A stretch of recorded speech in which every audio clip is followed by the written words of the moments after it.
নমস্কার, শিলচর দূরদর্শন কেন্দ্রের অনুষ্ঠানে আমি সকল দর্শক শ্রোতাদের স্বাগত জানাচ্ছি।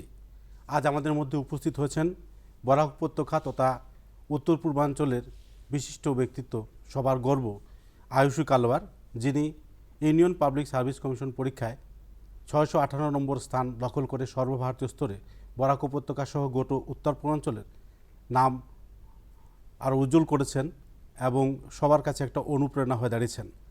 আজ ওনাকে আমরা স্টুডিওতে পেয়ে অনেক গর্বিত। সেই সঙ্গে আজ আমরা ওনার কাছ থেকে জানতে পারবো বিভিন্ন বিষয় নিয়ে, যেখানে যুবক যুবতীরা তাদের নিজেদের ভবিষ্যৎ সঠিকভাবে তৈরি করতে পারে এবং একজন ভালো ছাত্র হিসাবে, একজন ভালো সরকারি কর্মচারী হিসাবে কিভাবে নিজেকে প্রতিষ্ঠিত করতে পারে। আপনাকে আমরা স্বাগত জানাচ্ছি আয়ুষী কালওয়ার মহোদয়া। ধন্যবাদ।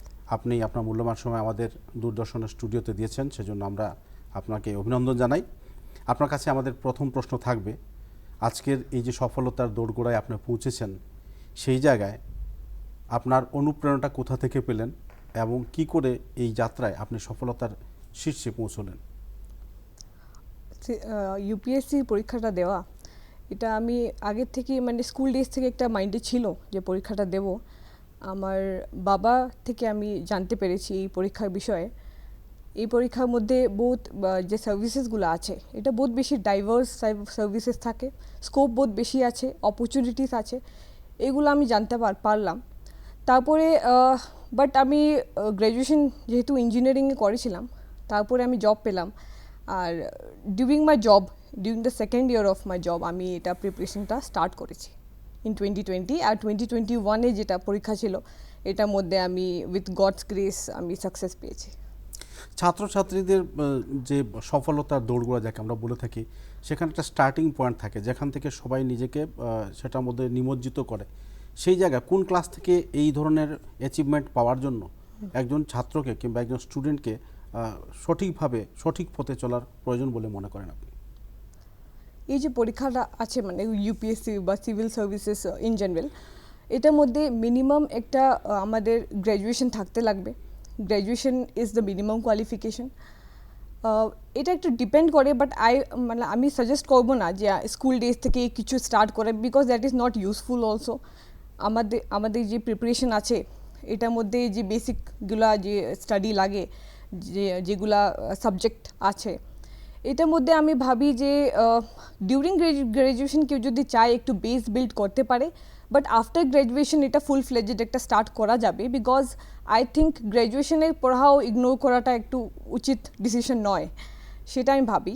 তবুও যদি কেউ চায় একটু couple of hours in a day or maybe 2-3 hours এরকম প্রতিদিন করে একটু করতে পারে, একটা বিল্ড আপ করতে পারে, মেবি ইট উইল হেল্প। একটা বেসটা যদি হয়ে যায় ডিউরিং গ্র্যাজুয়েশন, এটা ভাবি। এই প্রক্রিয়ায় কি কি ধরনের শিক্ষার ক্ষেত্রে ছাত্ররা নিজেদেরকে শিক্ষণীয়ভাবে তুলে ধরতে পারে? বিষয়গুলো কি কি বিষয় নিয়ে ভালোভাবে চোখ রাখতে হবে? যে ইউপিএসসি পরীক্ষা আছে, এটার মধ্যে মেইনলি এমনিতে সব কিছুই আছে, কিন্তু মেইন যেটা ওয়েটেজ যাকে বলবো আমি পরীক্ষার মধ্যে, তিনটাই stage, interview, prelims, means, interview. এটার মধ্যে হিউম্যানিটিসের সাবজেক্ট যেগুলো আছে, পলিটি, হিস্ট্রি, জিওগ্রাফি, এনভায়রনমেন্ট, এগুলার ইম্পর্টেন্স আছে। আর সায়েন্স অ্যান্ড টেকর ইম্পর্টেন্স আছে, মানে এগুলো মানে 7-8 সাবজেক্ট যেগুলো আছে। তাহলে আমি বলবো যদি কেউ করতে চায়, তো অবভিয়াসলি যদি একটা গ্র্যাজুয়েশন সাবজেক্ট থাকে, যে মানে একটা পলিটিক্যাল সায়েন্স বা হিস্ট্রি, এটা নিশ্চয়ই হেল্প করবে। আমি নিজেই গ্র্যাজুয়েশন পলিটিক্যাল সায়েন্সে করতেছিলাম। That is also because of civil services and also because that আমার ইন্টারেস্ট ছিল একটা পলিটিক্যাল সায়েন্স। তো যখন আমি 12 পাস করেছিলাম, আমি দিল্লি ইউনিভার্সিটি হিন্দু কলেজে অ্যাডমিশন নিয়েছিলাম পলিটিক্যাল সায়েন্সে। তারপরে যখন এনআইটি শিলচর পেলাম, আমি এসে গেলাম, বিকজ একটা ডিসিশন ছিল, একটা ডাইলেমা ছিল, ইঞ্জিনিয়ারিংও একটা ভালো স্কোপ আছে। But I think humanities subject নিলে একটু ভালো হয়। বাট ইঞ্জিনিয়ারিং করার পরেও বা মেডিকেল করার পরেও আমরা দেখছি যে বহুত জন আসছে এই ফিল্ড থেকে, তো এরকম কোনো মানে রেস্ট্রিকশন নেই, মানে যে কোনো ফিল্ড থেকেই করা যাবে, এরকম কোনো প্রবলেম নেই। ছোটোবেলা যখন আপনি ছাত্র জীবনে ছিলেন, সেই ছাত্র জীবন থেকে আপনার এইমটা কী ছিল এবং এই যে সফলতা, এটার অনুপ্রেরণাটা কেমন করে আপনি সংযোজিত করলেন?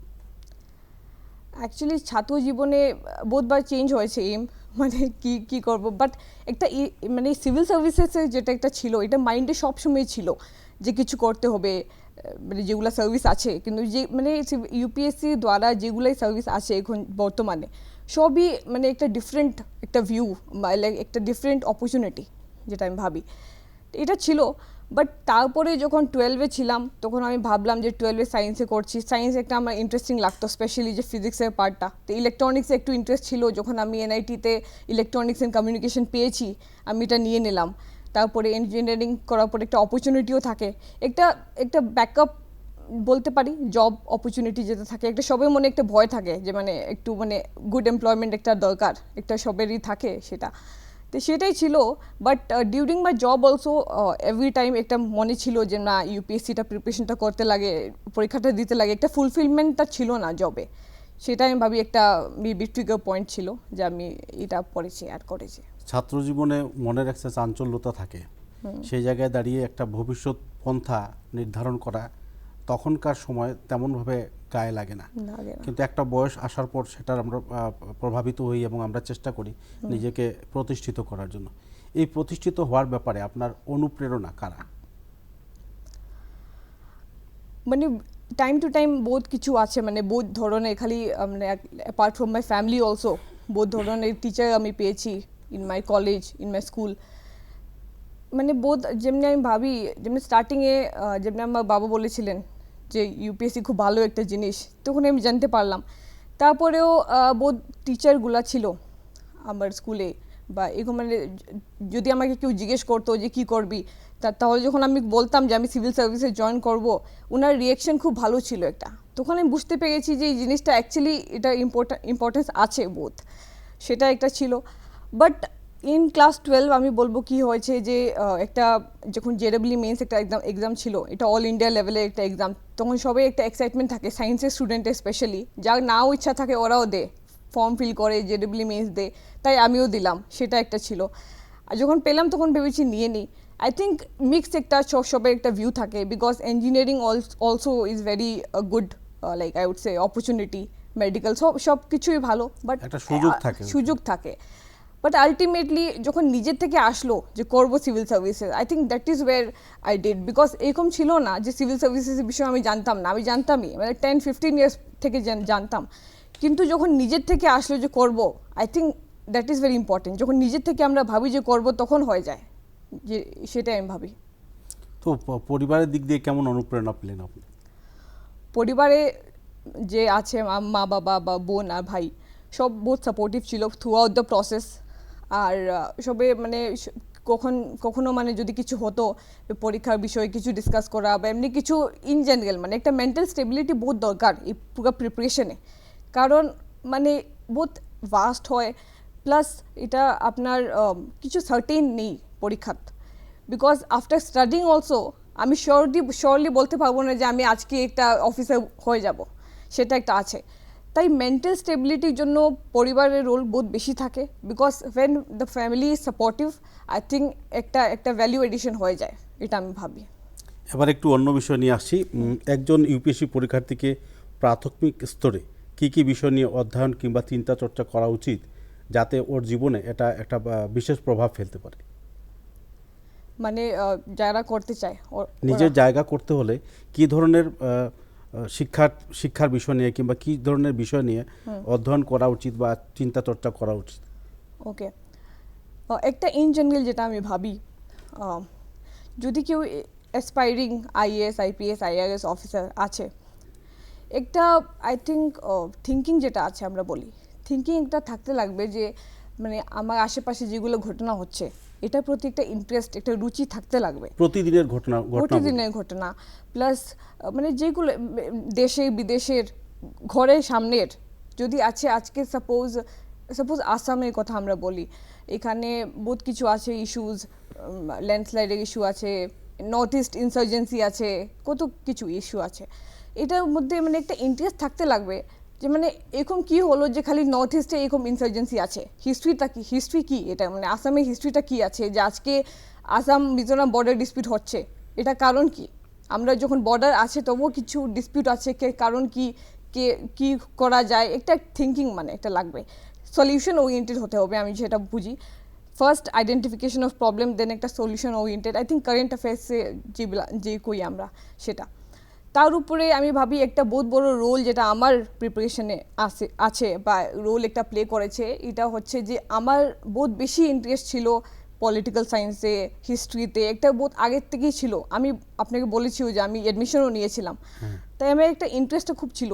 I think that is wire একটু প্রসেসটা একটু ইজি হয়ে গেছে, মানে একটু বুঝতে বা একটা ইন্টারেস্ট ছিল। এইগুলো যদি ইন্টারেস্ট আছে, আই থিঙ্ক যেগুলো যেও করতে চায় ওনারকে হেল্প হবে, সেটা আমি ভাবি।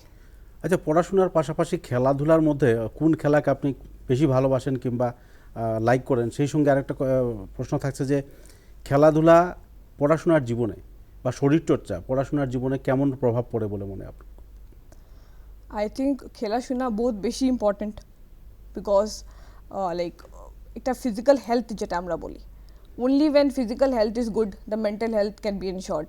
মানে যেটা আমরা মানসিক যেটা একটা আছে, মেন্টাল স্টেবিলিটি আছে, খেল is not only for health বা মানে এমনি যদি ভাবি একটা একটা কি বলবো একটা হ্যাপিনেস আছে খেলের মধ্যে, যেটা আমি ভাবি। আমি নিজেই ব্যাডমিন্টন খেলি, আমি খুব ভালোবাসি ব্যাডমিন্টন খেলে। আই থিঙ্ক যদি একটা গেম আমি বলতে চাইবো যদি কেউ খেলে, এটা ব্যাডমিন্টন হতে পারে মেবি, বিকজ ব্যাডমিন্টন একটা ভালো স্পোর্ট আমি ভাবি। আর এটার মধ্যে একটা আছে যে আমার একটা লেজার টাইম, একটা হবি টাইপ কেউ ডেভেলপ করতে পারে, ব্যাডমিন্টন না, যদি কেউ ক্রিকেট খেলে তাও ভালো, আরও কিছু বহুত খো আছে, কাবাডি আছে, সেগুলো সব গেমই ভালো। এটা গেমে একটা আমি ভাবি একটা পজিটিভ স্পিরিট আছে, যেটা মানে যেটা আপনি বলেছেন। খেলা ছাড়াও পারিপার্শ্বিক একটা প্রভাব আছে খেলার সামাজিক জীবনে, হ্যাঁ, বা সেটা একজন আছে। ছাত্রের জীবনে আছে, সেটাই একটা ফিজিক্যাল আর মেন্টাল স্টেবিলিটি মেনটেন করার জন্য খেলা ইম্পর্টেন্ট। প্রথমে যখন আপনি পরীক্ষার প্রিপারেশন নিচ্ছিলেন, তখন একটা নতুন ভয় ছিল আপনার মনে বা কোনো একটা আশঙ্কা ছিল, তো সেই আশঙ্কাটা আপনি কেমন করে দূর করলেন এবং পরীক্ষায় বসার পর আপনার অনুভূতিটা কীরকম ছিল? আশঙ্কা আমি বলবো বা একটু ভয় ছিল, কারণ কেন মানে পরীক্ষার মধ্যে সাকসেস রেটটা খুব কম, অ্যারাউন্ড 10-12 lakhs অ্যাপিয়ার করে, তারপরের দিকে আমরা দেখি অ্যারাউন্ড 700 মেন সিলেকশন হয় অ্যারাউন্ড, কোনো দিন কোনো কম বেশ সেরকম। তাই একটা ভয়টা ছিল যে মানে কেমনে হবে, এতজন দিচ্ছে, আইআইটি টপার দিচ্ছে, মেডিকেলের টপার দিচ্ছে, কি করে হবে, এত ভালো ভালো স্টুডেন্ট আছে, একটা ছিল সেটা। বাট আমি বলবো যে এটা একটা ভয়, যেটা আমরা দূরের থেকে দেখি এটা ভয় একটা থাকে, বাট যখন এই ভয়টাকে ওভারকাম করে নিই তখন আমরা ভালো করে বুঝতে পারি যে ব্যাপারটা কী। তাই আমার ক্ষেত্রে আমি বলবো, আমি যখন স্টার্ট করেছিলাম, আমি কয়েকজন সিনিয়র আছে মানে যারা প্রিপারেশনে ছিল, যারা সিলেকশন হয়েছে সার্ভিসেসে, ওদের সাথে আমি কথা বলেছি, জিনিসটাকে বুঝেছি। তারপরে বহুত টপার স্টক থাকে, ভিডিও থাকে, এগুলো দেখেছি। তারপর আমি বুঝতে পারলাম যে একটু সিলেবাসগুলো দিয়ে দেখে নিতে হয়, প্রিভিয়াস ইয়ার কোয়েশ্চেন কী জিজ্ঞেস করেছে, মানে ভয়টা কিসের, এটা একটা দেখার দরকার। মানে দূরের থেকে মানুষে বলে দিল না ইউপিএসসি তো বড় টাফ হ্যাঁ, সেরকম যে আমি ভাবলাম যে টাফ আছে, মানুষের কথায় কেন বিলিভ করবো আমি, আমার নিজের একটা ইন্ডিভিজুয়ালিটি আছে, আমি নিজে গিয়ে দেখবো কী আছে, সেটা একটা ছিল। তখন আমি 2019 অবধি তো এটাই ভাবতাম যে ভাবলে ইউপিএসসি তো টাফ আছে। যখন 2020 আমি স্টার্ট করেছি তখন আই থিঙ্ক একটা ডিরেকশন পেয়েছি। আমি প্রিভিয়াস ইয়ার কোয়েশ্চেন দেখেছি, আমি নিজে পড়েছি, মানে সাবজেক্ট যেগুলো ছিল, সাপোজ আমার ফেভারিট যেটা পলিটি আছে সেটা পড়েছি। সাপোজ পলিটিতে একটা চ্যাপ্টার আছে সাপোজ গভর্নর বা প্রেসিডেন্ট, এটা পড়ে আমি দেখেছি যে প্রেসিডেন্টের কোয়েশ্চেন যে আছে এটা করতে পারছি কি না। তখন আমি ভাবলাম যে এটা তো করতে পারবো আমি। যখন একটা নিজের থেকে আসলো যে আচ্ছা আমি নিজে পড়েই করতে পারবো, তখন আমি ভাবলাম যে এটা একটা মানে হাওয়া যাকে আমরা বলি, এটা ক্রিয়েট করা হচ্ছে। আর এত ভয় খাওয়ার দরকার নেই, যদি করার আছে তো করো, সেটাই। যখন আপনি ইন্টারভিউ দিতে গেলেন তখন আপনার অনুভূতিটা কীরকম ছিল? কারণ তখন তো নতুন মানুষ, নতুন জগৎ, নতুন কিছু, সেই অনুভূতিটা একটু আমরা শেয়ার করতে চাই। আমার ইউপিএসসি ভবনে ইন্টারভিউ ছিল দিল্লিতে। এখানে আমার সেকেন্ড মেতে ইন্টারভিউটা ছিল। আর এখানে মানে যে মেম্বার্স বা চেয়ারপারসন যে ছিলেন বোর্ডে, বহুত বেশি এক্সপিরিয়েন্সড। মানে যদি আমার আজকে সিলেকশন নাও হতো তবু আমার একটা খুশি ছিল যে মানে এত এক্সপিরিয়েন্স, একটু নলেজেবল মানে ব্যক্তিত্বর সামনে গিয়ে আমি কথা বললাম ওনার সাথে, একটু তাদের সাথে দুটো কথা বলা, তাদের সাথে অনুভূতিটা শেয়ার করা, একটা বহুত ভালো এক্সপিরিয়েন্স ছিল। প্লাস ওদের মানে একটা আমি যখন ঢুকলাম জিজ্ঞেস করেছে, ও বলেছিলেন যে আপনি আসামের, খুব একটা স্মাইল দিয়ে মানে খুব খুশি হয়েছেন। তারপরে এক্সপিরিয়েন্সটা ওভারঅল খুব ভালো ছিল, আমার ইন্টারভিউ পারফরমেন্সটাও ভালো ছিল যেটা আমি জানতে পেরেছি মার্কস থেকে। তাই আমি সন্তুষ্ট, মানে ইন্টারভিউ স্টেজটা I think one of the favourite part I believe. ওদের পক্ষ থেকে কোঅপারেশনটা কেমন ছিল আপনার সাথে? মানে কনভারসেশনটা হ্যাঁ হ্যাঁ মানে ওদের আমাকে বহুত কিছু জিজ্ঞেস করেছেন, যদি আমি বলি আমি সবাইকে যেমনি আমাকে জিজ্ঞেস করেছেন আমি আসামের, আমাকে জিজ্ঞেস করেছেন আসপার জন্য, আসপার যেটা আছে আমরা arm forces special powers act এটা আছে, এটার বিষয়ে জিজ্ঞেস করেছেন, আসামের ফ্লাডের বিষয়ে জিজ্ঞেস করেছেন, তারপরে আমি সফটওয়্যার সেক্টরে কাজ করেছি, ইলেকট্রনিক্স আছে আমার, আমাকে 5G 6G এগুলো জিজ্ঞেস করেছেন, women related issue health issue এত বেশি কেন এটা জিজ্ঞেস করেছেন, আমি কি করতে পারবো এটা জিজ্ঞেস করেছেন, রেডিক্যালাইজেশন অফ ইউথ যেটা হচ্ছে এটা কেন হচ্ছে আর এটা আমরা কেমনে কন্ট্রোল করতে পারবো সেটা জিজ্ঞেস করেছেন। মানে বহুত ভ্যারাইটি ছিল, Russia Ukraine world international national local সব কিছু মিক্স ছিল। বিশেষ করে সমতল এলাকায় কিংবা পাহাড়ি এলাকায় বসবাসকারী যেসব জনজাতিরা রয়েছে তাদের ব্যাপারেও কিছু ছিল?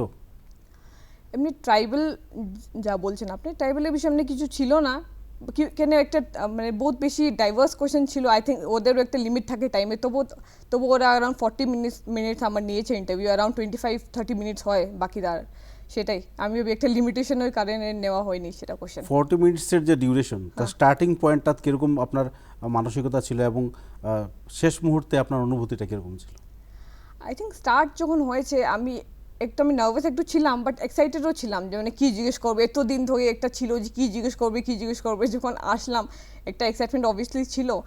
তারপরে I think in the process also it was more like a conversation, ওরা আমাকে মানে এমনি কিছু মানে এমনি ভয় খাওয়াতে আসেনি, ওরা খুব ভালো করে একটা স্মাইল দিয়ে কোয়েশ্চেনগুলো জিজ্ঞেস করেছে, নিজে একটা ওদেরকেও আমি ভাবি একটা ইন্টারেস্ট ছিল মানে জানার জন্য, কেন Assam is always in news, সবসময় নিউজে থাকে, তো একটা আসামের যে মানুষ আছে এখানে ওনার সাথে কথা বলা, ওনার ভিউটা জানা একটা, I think that was an interest of for them, I think এরকমই ছিল, ভালো ছিল ওভারঅল। আচ্ছা, একজন আইএএস অফিসারের পারিপার্শ্বিক জীবন অধ্যয়নকালে কেমন থাকে এবং চাকরির পাশাপাশি বহির্জগৎ সম্বন্ধে কতটুকু তাদের চিন্তাধারা রাখা প্রয়োজন বলে মনে করেন? কোয়েশ্চেনটা বুঝিনি আমি কি বলছেন। একজন আইএএস অফিসার পারিপার্শ্বিক জীবন যাপন করছে, তার সাধারণ জীবনটা সে যাপন করছে, আচ্ছা তার পাশে তার অধ্যয়নের একটা চাপ চলছে, পড়াশোনার একটা চাপ চলছে, আচ্ছা এমত অবস্থায় চাকরির পাশাপাশি বহির্জগৎ সম্বন্ধে মানে জগতে কি হচ্ছে বাইরে কি হচ্ছে সেটার ব্যাপারে তার কতটুকু নজরদারি রাখা প্রয়োজন বলে মনে করেন? আই থিঙ্ক এটা যে একটা অ্যালার্টনেস যেটা আছে এটা বহুত বেশি দরকার ডিউরিং প্রিপারেশন, আফটার মানে সিলেকশনের পরেও, বিকজ যদি আমি জানি কি হচ্ছে আশেপাশে তাই আমি সলিউশনটা বের করতে পারবো।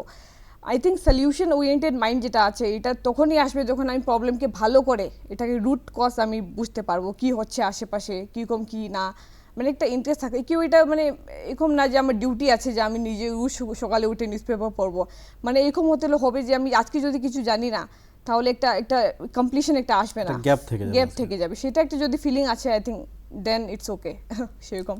আচ্ছা, ইউপিএসসি পরীক্ষায় সফলতার পর সরকারিভাবে যারা দর্শক শ্রোতা আছেন তারাও জানতে চাইবেন, ছাত্রছাত্রীরাও জানতে চাইবেন যে কি কি প্রশিক্ষণে তাদের পাঠানো হয় কিংবা কি পরীক্ষার মাধ্যমে তাদেরকে উৎসাহিত করা হয়? মানে আফটার সিলেকশন, হ্যাঁ, আফটার সিলেকশন বহুত বেশি ডিটেল তো আমিও এখনও জানি না, বাট যেটা আমি জানতে পেরেছি আমাদেরকে মাসুরিতে পাঠানো হবে, লাবাসনা যেটা আমরা বলি Lal Bahadur Shastri national academy of administration, এখানে তারপরে একটা বেসিক ট্রেনিং হওয়ার পরে সার্ভিস স্পেসিফিক ট্রেনিং তারপরে শুরু হয়ে যায়। The training is around for 1 to 1.5 years, around 16 মান্থের ট্রেনিং থাকে কমসে কম, সেটা হয়। আর ভারত দর্শন থাকে, ইন্টারন্যাশনাল ট্যুর থাকে, আর যেমনি যদি কারো স্পেসিফিক আছে যেমনি আইপিএস এর একটু স্পেসিফিক থাকবে, আইএস এর স্পেসিফিক থাকবে, আইআরএস এর স্পেসিফিক থাকবে, সেরকম মানে সেক্টর ওরিয়েন্টেড একটু। আপনার কোনটা ইচ্ছা আছে? আমার ফার্স্ট প্রেফারেন্স আইএস ছিল, আর সেকেন্ড তো আইআরএস আছে, আর থার্ড আমি আইপিএস দিয়েছি। তাই এখন ফার্স্ট প্রেফারেন্সটা আইএএস আপনি কেন দিলেন, মানে কি বেসে দিলেন আপনি? অ্যাকচুয়ালি যে আইএস আছে Indian administrative service, I think যে সার্ভিসটা এটার মতো ডাইভার্সিটি আর স্কোপ আর কোনো সার্ভিসে নেই, সেটা আমি ভাবি আর দেখেছিও। তাই আমি মানে ওভারঅল যেটা আমার ইন্টেনশনটা ছিল প্রিপারেশনের জন্য এটা আইএস এর জন্যই ছিল। তারপরেও যেগুলো সার্ভিস আছে এটাও ভালো। সাপোজ মানে আমি আইআরএস খুব বেশি প্রেফার করি, ইন্ডিয়ান রেভিনিউ সার্ভিস, এটার মধ্যে আমি দেখতে পেরেছি মানে যারা সার্ভিসে আছে ওনার সাথে কথা বলেছি, তাই আমার একটা ইন্টারেস্ট ডেভেলপ হয়েছে। ইন্ডিয়ান পুলিশ সার্ভিসও ভালো, বাট আমার এত বেশি ইন্টারেস্ট নেই, তবুও ইন্ডিয়ান আইপিএস তো অবভিয়াসলি ভালোই। আরও সার্ভিস আছে, আইআইএস আছে, যারা প্রসার ভারতী যারা সব কিছু করে অফিসে থাকে, Indian information service, Indian postal service, এগুলো আছে। আর একটা প্রশ্ন আপনার কাছ থেকে জানতে চাইব যে আপনি হাইলাকান্দি জেলার লালবাজার এলাকায় থাকেন, ওইখানে অনেকগুলো এলাকা প্রত্যন্ত এলাকাও রয়েছে। সেই জায়গায় ইউপিএসসি পরীক্ষায় পাশ করে বেরিয়ে আসা এবং সেখানের পরিবেশ, পড়াশোনার চাপ, পারিবারিক চাপ, আপনার বাবাও একজন শিক্ষক, তো সেই জায়গায় দাঁড়িয়ে সফলতার পিছনে মূল রহস্যটা কোন জায়গায় কাজ করেছে? কারণ শহরাঞ্চলে যে পরিবেশ এবং গ্রামাঞ্চলের যে পরিবেশ সেখানটা দিনরাত ফেরাক থাকে, কিন্তু আপনার একাগ্রতা এবং আপনার পরিশ্রমের ফলে আজকে আপনি সবার কাছে তারকা হয়ে দাঁড়িয়েছেন, সবার কাছে একটা উদাহরণ হয়ে দাঁড়িয়েছেন ছাত্রছাত্রীদের জীবনে। তো সেই জায়গার যে একটা জাতাকলের জীবন, যেখান থেকে আপনি অনেক কষ্টে অনেক পরিশ্রম করে বেরিয়ে এসেছেন, সেই জায়গার অনুভূতিগুলো আপনার কাছ থেকে কিছু জানতে চাইবো আমরা। অ্যাকচুয়ালি যদি আমি রুটটা বলি আপনাকে স্টার্টিং থেকে, আই থিঙ্ক আমার ফ্যামিলিতে একটা পরিবেশ তো ছিল, পড়ার জন্য একটা রুচিটা আছে, আমার বাবারও আছে। আমার দাদু, তিনি শ্রী সত্যনারায়ণ কালওয়ার, ওনার থেকেও বহুত বেশি এটা স্টার্ট হয়েছিল। এই মানে ওই জামানাতে উনি আপনার মানে ছেলেদেরকে পড়িয়েছেন পুরা একদম মানে গ্র্যাজুয়েশন, তারপরে খুব একটা ইন্টারেস্টটা ছিল। ইনফ্যাক্ট উনি উইথ লিমিটেড রিসোর্স একটা জমিনও দিয়েছেন, স্কুলে ডোনেশনও করেছেন, মানে মহাদেব পাঠশালা একটা আছে, মহাদেব আমার দাদুর বাবার নাম, উনি কাটলিচড়াতে ডোনেশন দিয়েছেন। তাই আমি ভাবি এডুকেশন, স্কুল, এগুলোর যে ইন্টারেস্টটা আছে একটু বহুত আগের থেকে আছে একটা। তারপরে আমার বাবা আছেন, ওনারও বহুত বেশি এফর্ট হয়েছে আমাদেরকে এরকম তৈরি করার জন্য। তারপরে যখন আমরা আগে কাটলিচড়াতে থাকতাম, কাটলিচড়াতে ইংলিশ মিডিয়ামের স্কুল ছিল না। তারপরে আমার মার বহুত বেশি রোল আছে এখানে, মাও বলেছেন যে না ইংলিশ মিডিয়াম স্কুলে মানে আমার মেয়েদেরকে পড়াবো, সেরকম ছিল।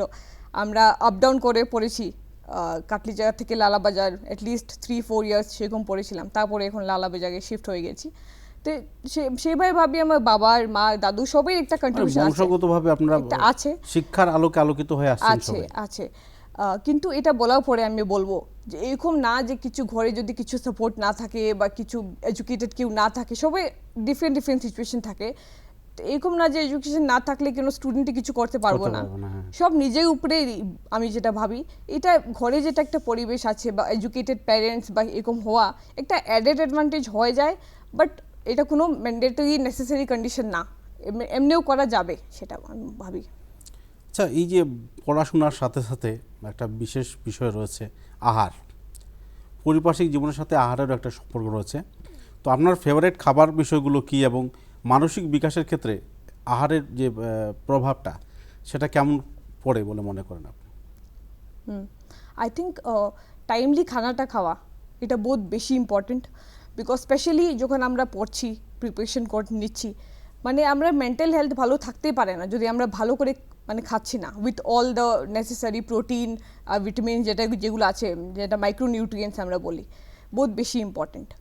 তাই আমি ভাবি টাইমলি খাওয়াটা ইম্পর্টেন্ট, একটা ডায়েট প্ল্যান একটা মেনটেন করা ইম্পর্টেন্ট, খাওয়ার সাথে একটু খেলাধুলা যেটা আমরা আগে বলেছি এটাও করা একটা important, because when your body is healthy your mind will be healthy and the preparation will be healthy, সেরকম একটা সব কিছু কানেক্টেড। বহুতজন আমি দেখেছি এক্সামের সকালে খেয়ে যায় না, মানে আমি ভাবি যে যদি সেরকম হয় তাহলে একটা মাইন্ডটা একটু ফাংশনিং একটা প্রবলেম থাকতে পারে, মেবি এবার একটা অ্যালার্টনেসটা মেবি একটু কম থাকতে পারে সেটা। আর আমার যেটা ফেভারিট খাওয়া বহুত কিছু আছে, আমি আলু পরোটা ভালো পাই, তারপরে আরও বহুত কিছু আছে, মানে পনির মশলা ভালো পাই, সেরকমই আর বহুত ধরনের আছে। পিঠা যেগুলো থাকে আমরা সংক্রান্তি যেটা খাই সেটাও ভালো একটা পাই আমি। একটা বিশেষ প্রশ্ন থাকছে, আপনার বড় বোন জাগৃতি কালওয়ার, উনি এপিএসসি পরীক্ষায় পাশ করেছেন। আপনার পিতা একজন শিক্ষাবিদ, সমাজসেবী এবং প্রকৃতিপ্রেমী ব্যক্তি। সেই জায়গা থেকে দাঁড়িয়ে পারিবারিক কোনো ধরনের চাপ কিংবা তাদের এত বড় নামদাম ঐশ্বর্য, সেটার কোনো চাপ আপনার পারিপার্শ্বিক পড়াশোনার জীবনে কিংবা এই সফলতার শীর্ষে পৌঁছার ক্ষেত্রে কোনো আত্মীয়তার পরিবেশ কিংবা ইন্সপাইরেশনের পরিবেশ সৃষ্টি করেছিল কি? আই থিঙ্ক চাপ তো ছিল না সেরকম, মানে আমি যেরকম ছিলাম আর কি, এরকম ছিল না কিছু। বাট আই থিঙ্ক একটা যেটা আমি বলেছিলাম মানে আগের থেকে একটা ছিল যে করার আছে, এটা ছিল সেটা। তারপরে প্রিপারেশন যখন আমি স্টার্ট করেছি তখন কিছু কথা হলে মানে আমি কথা বলতাম আমার বাবার সাথেও দিদির সাথেও, তো একটা সাপোর্ট তো সবসময় ছিলই, বাট এরকম ফোর্স কিছু ছিল না যে করতেই হবে সেরকম এরকম ছিল না। কিন্তু আমি আগেই বলেছি যেটা আগে মানে আগের থেকে একটা ছিল করার, বাট স্টিল যখন নিজের থেকে আসেনি আমি স্টার্টও করেছিলাম না প্রিপারেশন, 2020 থেকে স্টার্ট করেছি, although I knew about the service since 2005-2006, তো সেটা আমি বুঝি, বাট সাপোর্ট তো সবসময় ছিলই। আজকের এই শিলচর দূরদর্শন কেন্দ্রের আলাপচারিতা অনুষ্ঠান আপনার কেমন লাগছে এবং এত উৎফুল্লিত যেসব আশাবাদী ছাত্রছাত্রীরা রয়েছে তারা কতটুকু অনুপ্রাণিত কিংবা লাভান্বিত হবে বলে মনে করেন আপনি? আমি ভাবি এরকম যে একটা আজকে হয়েছে শো, এটা খুব important, because ultimately it is education যেটা একটু সোসাইটিকে একটা আপলিফমেন্টের জন্য একটু কাজ করবে। এডুকেশন বহুত বেশি ইম্পর্টেন্ট, অ্যান্ড খালি এটা ইউপিএসসির জন্য না, যেগুলো যে দেখছে আমাদের দর্শক যে আছে স্টুডেন্ট স্পেশালি, আমি বলতে চাই যা আমরা পড়ছি স্কুলে বা কলেজে একটু ভালো করে পড়াটা বহুত বেশি ইম্পর্টেন্ট। আর খালি মার্কসের পিছনে মানে গিয়ে লাভ নেই, আন্ডারস্ট্যান্ডিং বহুত বেশি ইম্পর্টেন্ট, একটা কনসেপচুয়াল আন্ডারস্ট্যান্ডিং যেটা আছে এটা আমি ভাবি হতে লাগে। প্লাস যে কোনো ফিল্ডে কনসেপচুয়াল আন্ডারস্ট্যান্ডিংও পড়ে আমি ভাবি যে কোনো ফিল্ডে কেউ যাবে ওরা এক্সেল করবেই, বিট ইঞ্জিনিয়ারিং, মেডিকেল, ইউপিএসসি আর যেগুলো আছে সায়েন্টিস্ট, কমার্স, আর্টস যেগুলোই আছে সেটা একটা ভাবি। আর যে অ্যাসপাইরিং আছে সিভিল সার্ভিসেসে অ্যাসপিরেন্ট আছে যারা বারাক ভ্যালিতে আছে, আমি ভাবি ওদের মানে I wish for their success, and next year আমি ভাবি নেক্সট ইয়ার বা এরপরেও বারাক ভ্যালি থেকে আরও বেশি মানুষ ইউপিএসসিতে সাকসেস পাবে। এখানে আপনার সাথে একটা প্রশ্ন সংযোজন করতে চাই যে একটা বয়স হচ্ছে যে স্কুল লাইফ, কলেজ লাইফ, তারপর স্নাতক পর্যায়ে। অনেকে ভাবেন যে স্নাতক পর্যায়টা সম্পন্ন হওয়ার পর ইউপিএসসি কিংবা কম্পিটিটিভ এক্সামের প্রিপারেশন নেওয়া উচিত। অনেকে বলেন যে না, ক্লাস 6 থেকে সেটা শুরু হয়ে যাওয়া ভালো, ক্লাস 8 থেকে শুরু হয়ে যাওয়া ভালো। তো ছাত্রছাত্রীদের মনে একটা চাপ থাকে, প্লাস একটা উচ্চাকাঙ্ক্ষাও থাকে। সেই জায়গায় দাঁড়িয়ে আপনার হিসাবে কোন জায়গা থেকে তাদেরকে নিজেকে লক্ষ্য স্থির করে চলতে হবে বলে মনে হয়? এটা আমি তো বলবো না যে ক্লাস 6 থেকে কিছু হয়ে যাবে, 6 থেকে আই থিঙ্ক ক্লাস 6 বা যেগুলো স্কুল ডেজ আছে, স্কুল ডেজে আমার যে নিজের পড়াটা আছে এটা যদি আমি ভালো করে পড়ি, প্লাস যেটা কারেন্ট অ্যাফেয়ার্সে একটা আপডেট রাখি, একটা ইন্টারেস্ট যদি ডেভেলপ করে রাখি আগের থেকে, তাই আই থিঙ্ক এটা হেল্প করবে। আর এরকম না যে মানে ক্লাস 6 থেকে একদম পড়া শুরু করে দিয়েছি ইউপিএসসির জন্য যে আমি 10 বছর পরে দেবো কিন্তু এখনও পড়া শুরু করে দিয়েছি। আই থিঙ্ক এটা আই এম নট শিওর কীরকম strategy, but I think mostly people start seriously thinking after class 12। After class 12 একদম ওরিয়েন্টেড থাকতে লাগবে। এরপরে আমি ভাবি আপনার যে পড়াটা আছে, যেটা আমি আগে বলেছি কনসেপচুয়াল যদি আন্ডারস্ট্যান্ডিং থাকে, সাপোজ আজকে ক্লাস 9-10-এ যে আছে পলিটি সাবজেক্ট বা হিস্ট্রি সাবজেক্ট একটা আছে, সাপোজ কুইট ইন্ডিয়া মুভমেন্ট আছে বা নন কোঅপারেশন মুভমেন্ট ডিসকাস করা আছে, এটা যদি আমি ভালো করে একটা ইন্টারনালাইজ করে নিই এটা তো হেল্প করবেই, নো ডাউট এটা হেল্প করবে। I think that approach will help. যদি কেউ কিছু আগের থেকেই কিছু করতে চায় তে আমি বলবো যে স্কুলের যে বুকটা আছে এটা ভালো করে ইন্টারেস্ট দিয়ে পড়ার জন্য, আর না মার্কসের পিছে খালি ভাগার জন্য না, আন্ডারস্ট্যান্ড করার জন্য, এটা হেল্প করবে, এটা ভাবি আমি। আচ্ছা, একজন ছাত্রকে তার জীবনে বিভিন্ন সফলতা অসফলতার সুখ থাকে, খুশিও থাকে। আপনার জীবনে সবচেয়ে আনন্দপূর্ণ মুহূর্তটি কোনটি ছিল এবং ছাত্র জীবন থেকে এখন পর্যন্ত দুঃখদ মুহূর্তটা কোনটা ছিল? দুটোই জানতে চাইবো আজকের এই আনন্দপূর্ণ দিনে। আনন্দ তো অ্যাকচুয়ালি এখনও লাগছে আনন্দ, সেটা অ্যাচিভমেন্টে পড়ে। তারপরে আমি যখন জেডব্লিউ মেন্সে যখন সিলেকশন পেয়েছিলাম তখনও আনন্দ ছিল। দুঃখ যদি আমি বলতে চাই মেবি অ্যাকচুয়ালি এরকম দুঃখ না, বাট অ্যাকচুয়ালি দুঃখ এটা আমি অ্যানালাইজ করে ভাবিছি যে এটা দুঃখের কথা না, অ্যাকচুয়ালি এটা হেল্প করেছে আমার তবুও লাইফে। এমন একটা ঘটনা যেটা একটা সময় আপনাকে হয়তো একটু বিমর্ষ করে দিয়েছিল, যেটা থেকে আপনি বেরিয়ে এসেছেন। ঠিক আছে, হ্যাঁ সেটাই। আমার 2020 আমি প্রিলিমসটা দিয়েছিলাম ইউপিএসসি, সেটা আমি ক্লিয়ার করতে পারিনি, যে ফার্স্ট স্টেজটাই ছিল। তখন যখন আমি ফার্স্ট স্টেজটাই মানে ক্লিয়ার করিনি তখন আমি ভাবলাম যে মানে কীরকম হবে, একটা আসে না যে ফার্স্ট স্টেজটাই হলো না, আগে কী হবে। I think that was a low point I would সে।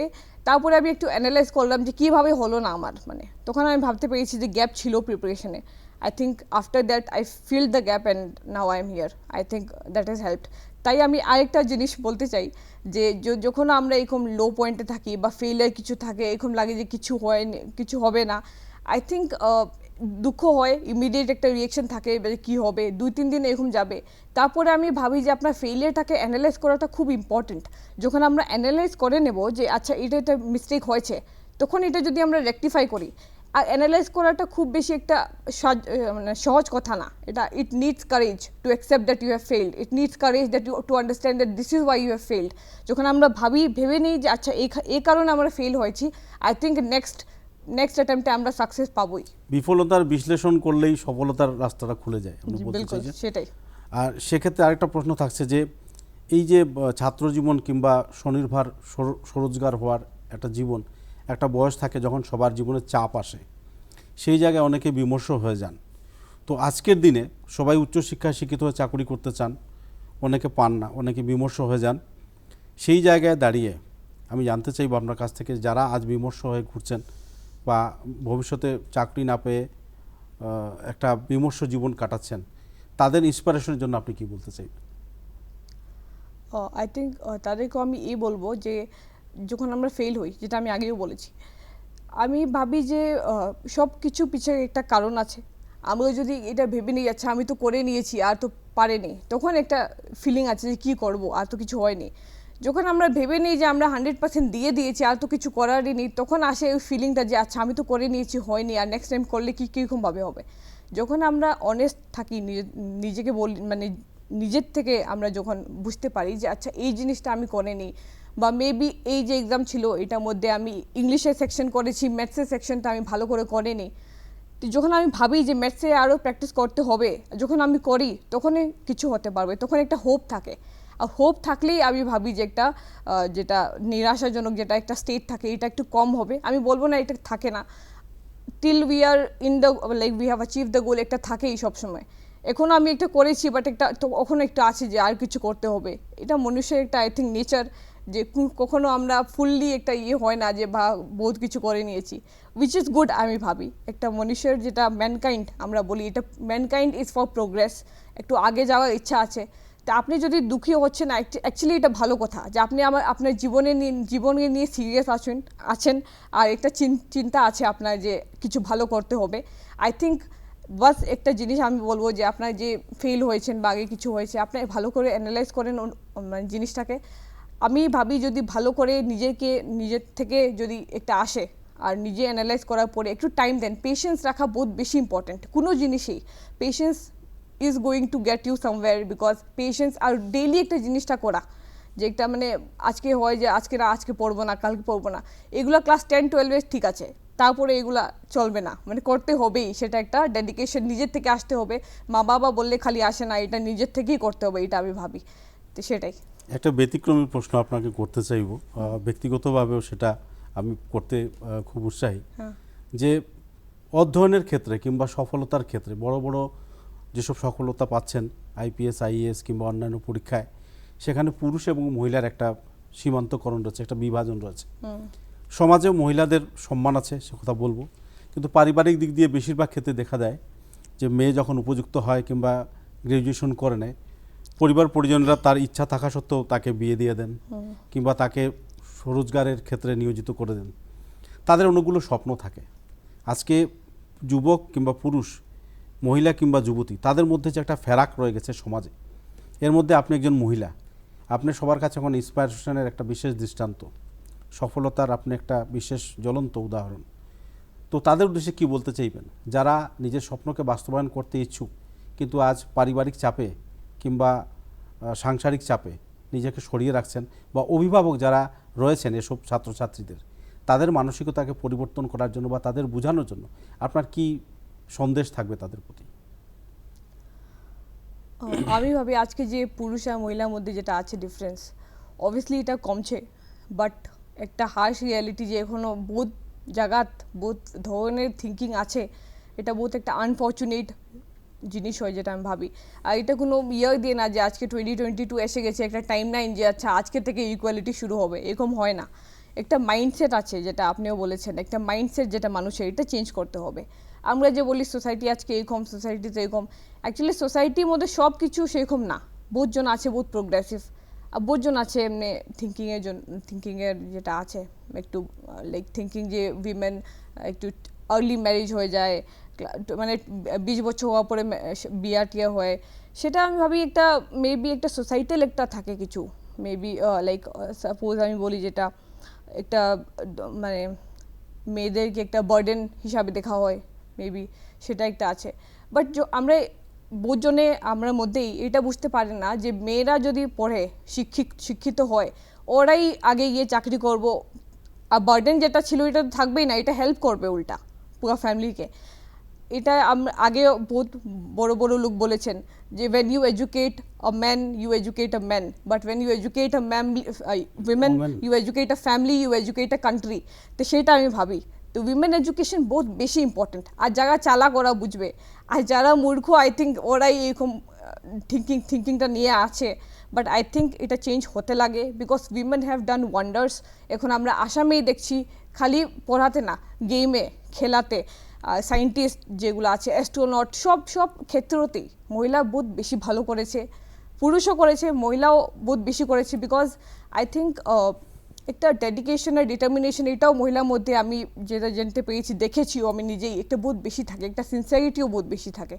আমি সবাইকে বলতে চাইবো যারা একটু ইয়ে আছে, যে মানে মহিলার প্রতি একটা আছে, বহুত বেশি important women education. I think women education is one of the কি থিং উইচ ইনফ্যাক্ট নীতি আয়োগও বলেছে এটাই একটা জিনিস যেটা আমাদের জিডিপিকে $5 ট্রিলিয়ন ইকোনমি বানাতে পারবে।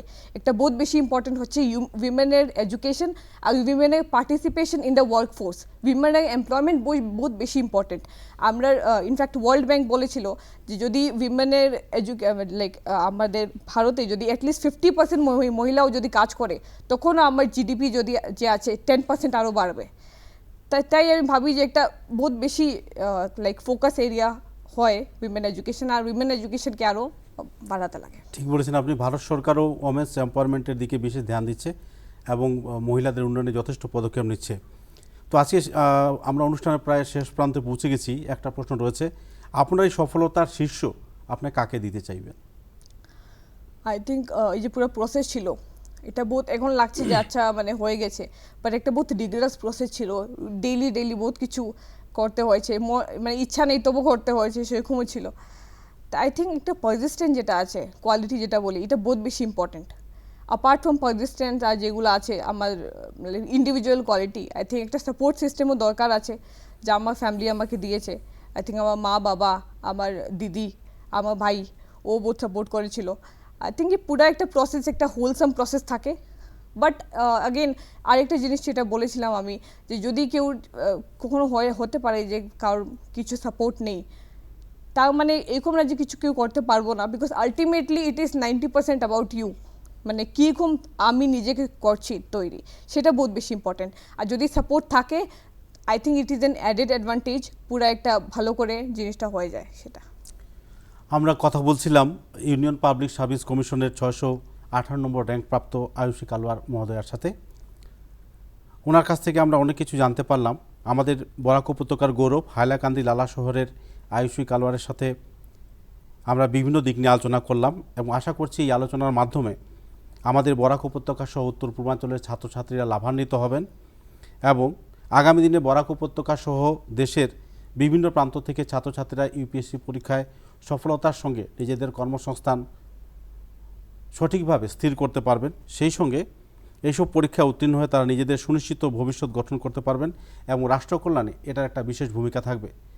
শিলচর দূরদর্শন কেন্দ্রে আপনি আপনার মূল্যবান সময় দিলেন আয়ুষী কালওয়ার মহোদয়া।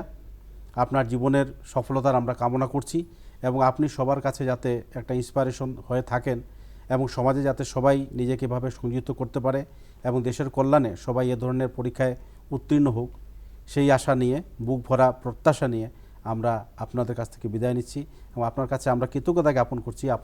আপনি আপনার মূল্যবান সময় আমাদেরকে দিয়েছেন। নমস্কার। ধন্যবাদ।